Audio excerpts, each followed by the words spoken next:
Hello friend. क्या आप जानते हैं अगर दो लोग सेम गलती करें तो क्या दोनों को सेम सज़ा मिलनी चाहिए? इसी सवाल का जवाब देने के लिए हमारा आर्टिकल 14 है, राइट टू इक्वलिटी। इंडिया एक डेमोक्रेटिक कंट्री है, ना कोई बड़ा है ना कोई छोटा। लॉ के सामने सब बराबर हैं। यही है आर्टिकल 14 की सबसे बड़ी ताकत। Article 14 equality before law. इसका मतलब है कि स्टेट किसी भी पर्सन को इंडिया के अंदर कानून के सामने समानता और कानूनी सुरक्षा से वंचित नहीं कर सकता। आर्टिकल 14 में दो इम्पॉर्टेंट कॉन्सेप्ट हैं। फर्स्ट है इक्वालिटी बिफोर लॉ। ये कॉन्सेप्ट ब्रिटिश कॉन्स्टिट्यूशन से लिया गया है। इसका मतलब है कि कोई भी पर्सन लॉ से ऊपर नहीं है। सेकंड है इक्वल प्रोटेक्शन ऑफ लॉज। ये कॉन्सेप्ट अमेरिकन कॉन्स्टिट्यूशन से लिया गया है। इसका मतलब है कि सिमिलर सिचुएशन में रहने वाले लोगों के साथ सिमिलर ट्रीटमेंट किया जाएगा। Rule of law means law supreme होता है। कोई भी पर्सन लॉ से ऊपर नहीं है। सभी लोग लॉ मीन्स कानून के सामने इक्वल होते हैं और सेम कानून सब पर इक्वली अप्लाई होता है।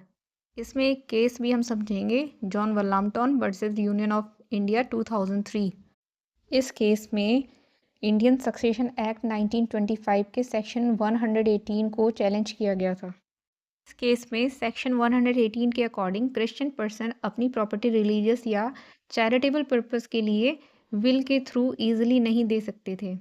ये रिस्ट्रिक्शन सिर्फ क्रिश्चियन पर अप्लाई होता था, दूसरे किसी रिलीजियस पर्सन पर अप्लाई नहीं होता था। ये प्रोविज़न डिस्क्रिमिनेटरी था और आर्टिकल 14 राइट टू इक्वालिटी के अगेंस्ट था। सुप्रीम कोर्ट का डिसीजन आया। कोर्ट ने कहा कि सेक्शन 118 अनइक्वल और डिस्क्रिमिनेटरी है, इसलिए ये आर्टिकल 14 का वायलेशन करता है और इसे अनकॉन्स्टिट्यूशनल डिक्लेयर कर दिया गया। According to A V Dicey, rule of law के 3 मेन प्रिंसिपल हैं, जिसमें फर्स्ट है सुप्रीमेसी ऑफ लॉ, मीन्स मनमानी शक्ति का अभाव। इट मीन्स कोई भी पर्सन सिर्फ तभी पनिश हो सकता है जब उसने लॉ का वायलेशन किया हो और वो भी प्रॉपर लीगल प्रोसीजर के through. Second, equality before law. हर पर्सन चाहे उसका रैंक या स्टेटस कुछ भी हो, ordinary law of the land के अंडर आता है और ऑर्डनरी कोर्ट के जुडिक्शन मेन होता है। Third, predominance of legal spirit, means संविधान सामान्य विधि का परिणाम है। Third, predominance of the legal spirit means संविधान सामान्य विधि का परिणाम है। इसका मतलब है कि कॉन्स्टिट्यूशन ऑर्डनरी लॉ का रिजल्ट है और लोगों का राइट को कोर्ट प्रोटेक्ट और सिक्योर करता है। इसके दो प्रिंसिपल इंडिया में अप्लाई होते हैं, लेकिन तीसरा प्रिंसिपल अप्लाई नहीं होता। इसका रीज़न है कि भारत में हर पर्सन का अधिकारों का सोर्स कॉन्स्टिट्यूशन है, ना कि ordinary law. New dimension of equality, natural justice means समता का नया आयाम, नैसर्गिक न्याय, मनमानेपन के विरुद्ध संरक्षण।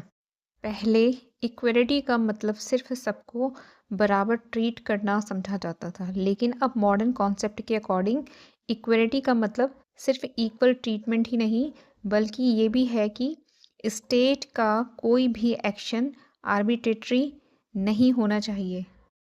इसमें फर्स्ट पॉइंट है अंडर आर्टिकल 14 इक्वलिटी अपोज आर्बिट्रेनस।